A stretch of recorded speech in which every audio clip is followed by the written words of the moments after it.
Olá pessoal, tudo bem? Bem-vindos ao meu canal. Aqui é Carla Elisa. Esse canal é para as pessoas apaixonadas por Jesus, né? Mas eu acredito que geralmente eu falo para mulheres cristãs, que amam a palavra de Deus, que amam o Senhor. Então sejam todos muito bem-vindos. Hoje eu quero falar sobre o desafio que é estar aqui. Hoje eu tô aqui na minha cama, no meu lugar favorito, que é o lugar onde eu oro, onde eu leio a Bíblia, onde eu leio o livro. Tem uma janela aqui do lado, que tem umas árvores, que eu gosto de olhar as árvores quando eu estou falando com o Criador. Acredito que nos conecta mais, né? Mas, assim, eu sou uma fleumática, então eu sou mais retraída, mais na minha. Mas eu confesso que eu tenho um hiperfoco, que é a palavra de Deus. Então, quando eu começo a falar de alguma coisa, de alguém, da palavra, eu fico super empolgada. Então, aí sim eu gosto de falar. Mas quando o Senhor nos chama, a gente sempre arruma desculpas, né? A gente sempre se sente incapaz, a gente sempre diz que fulano é melhor, que aquela outra sabe mais, que aquela outra estudou teologia, sabe mais da Bíblia, que eu não sei, que aquela outra tem mais tempo de igreja, aquela outra canta melhor.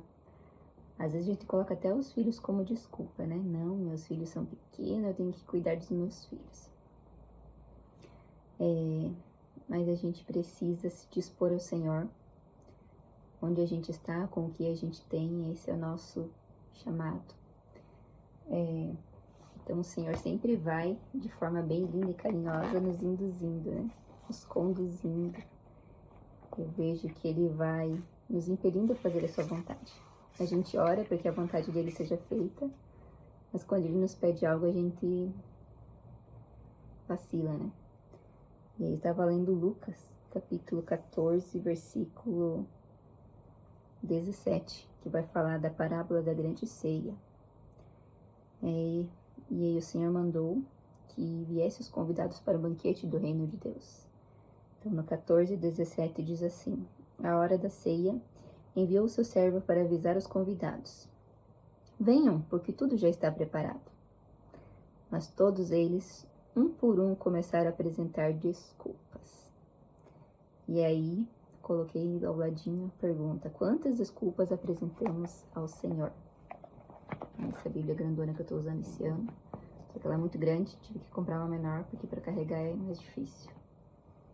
Então, aqueles convidados apresentaram desculpas que eram coisas lícitas, né? Um casou, outro comprou um campo, outro comprou bois. Mas a questão é que eles estavam tão ocupados com as coisas boas que eles não tinham tempo para o Senhor. Ou não se achavam dignos de assentar à mesa do Senhor. Então, quantas vezes o Senhor nos chama para fazer alguma coisa e a gente se sente indigno, né? Não se sente preparado, não se sente apto. E hoje de manhã, eu às vezes faço o Talmidim do Douglas Gonçalves. Ele está fazendo um quadro que é Discípulos Tarará. Então hoje ele falou sobre os discípulos são ousados, que os discípulos não têm medo, né? O medo não fica mais no trono do nosso coração, fica Jesus. E aí os versículos que ele deu, assim, me impactou também. Porque quantas vezes nossa vida é guiada pelo medo, né? Quantas coisas a gente deixa de fazer porque a gente está sendo guiada pelo medo. Até coisas que o Senhor nos pede. Então, o versículo que eu quero ler é 1 João 4,18 e 2 Timóteo 1,7. Vou ler 2 Timóteo 1,7. Peguei essa versão, a mensagem do Eugene Peterson. É uma paráfrase bíblica, eu adoro ela. Então aqui, vou ler só a parte que nos interessa. E o dom especial do ministério você recebeu quando impus as mãos sobre você e orei. Mantenha vivo esse dom. Deus não quer que sejamos tímidos com os seus dons, mas ousados, amorosos e sensíveis. Então os dons que o Senhor nos dá, nós precisamos usar com ousadia, com amor, com sensibilidade. Os nossos dons são para servir a igreja, servir o corpo de Cristo. Que a gente não venha a ter medo de usar esses dons. Que a gente não permita, né, que o medo nos paralise. A gente precisa trocar todo esse medo pela palavra do Senhor. Que a gente venha ser preenchido por ela. Tem inúmeros versículos de não temas, que quer dizer não tenha medo. A outra passagem é 1 João 4,18. Diz assim: considerando que o medo causa uma vida vacilante e cheia de temores. Medo da morte, medo do julgamento.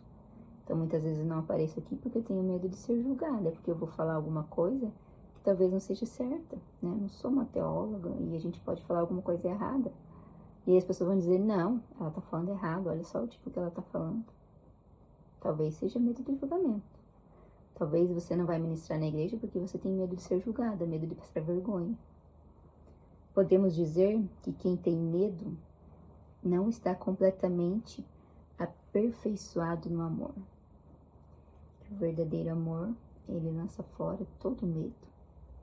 E o que é o amor, né? Deus é amor. Então, quando a gente está preenchida por Ele, a gente para de sentir esses medos, porque a gente não confia mais na gente, a gente passa a confiar nele. Aqui no começo do 1 João 4,18, Deus é amor. Quando passamos a habitar permanentemente no amor, vivendo uma vida de amor, vivemos em Deus e Deus vive em nós.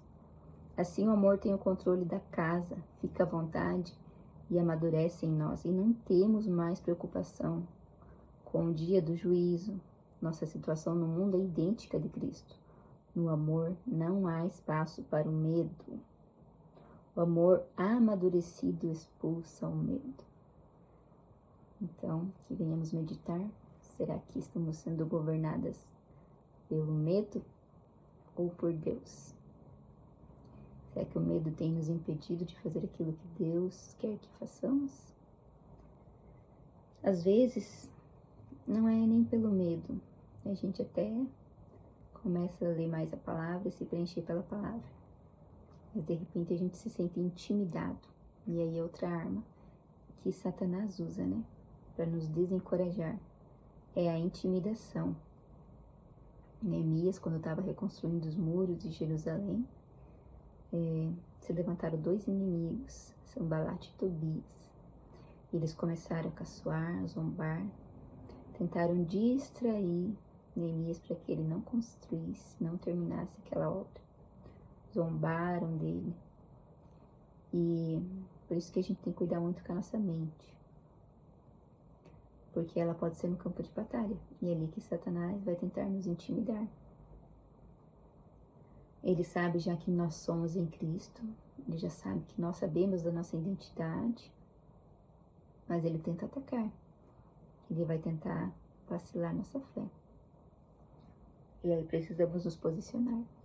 E assim como Jesus, quando foi tentado, que ele rebateu todas as afrontas com a palavra de Deus. Que assim a gente faça. Por isso que a gente precisa se revestir da palavra do Senhor. Quando Satanás vier nos tentar, vier nos intimidar, vier colocar o medo acima de tudo, às vezes a gente não percebe, às vezes a gente acha que Deus é o Deus da nossa vida. E a gente pode estar sendo governado pelo medo. Tem medo disso, medo daquilo, medo. Ai, que medo, ai, que medo. A minha mãe é bem cagona, era uma super mãe, muito protetora. Tinha uns 12, 13 anos, ela saía e não me deixava mexer no fogão. Resultado é que quando eu casei que eu fui aprender a cozinhar, né? Que minha mãe tinha medo que eu mexesse no fogão. Então, assim, o medo pode nos paralisar, pode impedir a gente de realizar aquilo que a gente precisa realizar. Então era isso que eu queria dividir hoje com vocês. Quero ver se eu gravo mais alguns vídeos, aproveitar que eu tô aqui, né? Porque ainda quero limpar a casa, hoje é meu dia de folga, mas vocês sabem que a gente tem inúmeras coisas para fazer, né? Mas a gente não pode ficar apresentando desculpas pro Senhor. Tudo que temos, tudo que somos, é porque veio dele. Então, se você tem uma voz bonita para cantar, cante. A voz não é sua, para você, é para ele. Se você é inteligente, tem sabedoria para falar, fale, porque isso veio dele. Todos os nossos dons e talentos, tudo é para a glória dele. E que nada venha nos intimidar. Amém? Quero orar junto com vocês hoje, tá bom? Pai, obrigado, Senhor, por estar aqui, Senhor. Não é fácil estar aqui, Senhor. Mas eu sei que o Senhor nos coloca desafios e nos prepara, Senhor, para algo que nem sabemos como será, quando será. Nós cremos em Ti, Senhor. Pai, blinda nossa mente, Senhor. Sim, blinda nossa mente. Que a nossa mente venha ouvir somente a Tua voz, Pai. Que toda seta de medo, Senhor, toda seta de intimidação seja quebrada agora em nome de Jesus. Que sejamos livres, Senhor. Livres para viver, livres para exercer os dons que o Senhor nos deu, Pai. Que nada nos impeça, Senhor, de exercermos aquilo que o Senhor nos chamou para exercer, Senhor. Que o medo, que a intimidação, que as desculpas não venham nos paralisar, Pai. Protege nosso coração, Senhor. Que a gente venha se encher da Tua palavra. Que a Tua palavra habite ricamente na nossa mente, nas nossas palavras, Senhor. Que venhamos ser instrumentos de cura, instrumentos de motivação. Que venhamos ser arqueiras, Senhor. Que vão lançar muitas pessoas, muitas mulheres para o Seu chamado e para o Seu propósito, Pai. Nos blinda, Deus, nos blinda, Senhor, que fortaleça a nossa fé, que ela venha nos escudar, Senhor, de todos os dados de Satanás. Protege, Senhor, a casa de cada uma dessas mulheres que estão ouvindo, Senhor. Protege o lar, Senhor, que se elas estão sendo aprisionadas pelo medo, Senhor, que elas se levantem, Senhor, com ousadia, Senhor, para destruir essas obras do diabo, em nome de Jesus. Amém? Deus abençoe.